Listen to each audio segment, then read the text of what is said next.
തിരുവാഭരണ ഘോഷയാത്രയ്ക്ക് നാടിന്റെ വിവിധ ഭാഗങ്ങളിൽ വൻ സ്വീകരണം നൽകി. പന്തളത്തു നിന്നുമാണ് തിരുവാഭരണ ഘോഷയാത്ര ശബരിമലയിലേക്ക് പോയത്. വ്രതശുദ്ധിയുടെ നടുവിലാണ് തിരുവാഭരണ ഘോഷയാത്ര പന്തളത്ത് നിന്ന് ആരംഭിച്ചത്. മകരവിളക്കിന് ശബരിമല അയ്യപ്പന് ചാർത്താനുള്ള തിരുവാഭരണങ്ങൾ വഹിച്ചുകൊണ്ടുള്ള ഘോഷയാത്ര പന്തളം വലിയ കോയിക്കൽ ശാസ്താ ക്ഷേത്രത്തിൽ നിന്ന് ആരംഭിച്ചപ്പോൾ ശരണമന്ത്രങ്ങളാൽ അന്തരീക്ഷം നിറഞ്ഞു.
ഗുരുസ്വാമി കുളത്തിനാൽ ഗംഗാധരൻ പിള്ളയുടെ നേതൃത്വത്തിലുള്ള സംഘമാണ് തിരുവാഭരണ പേടകങ്ങൾ ശിരസിലേറ്റി ശബരീശ സന്നിധിയിലേക്ക് പോയത്.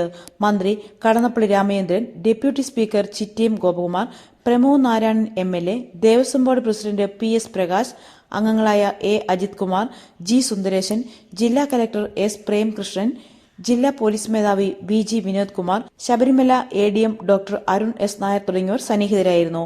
മകരവിളക്കിന് വൈകിട്ട് പന്തളത്തുനിന്ന് കൊണ്ടുവന്ന തിരുവാഭരണം ഭഗവാനെ അണിയിച്ചാണ് ദീപാരാധന നടത്തിയത്.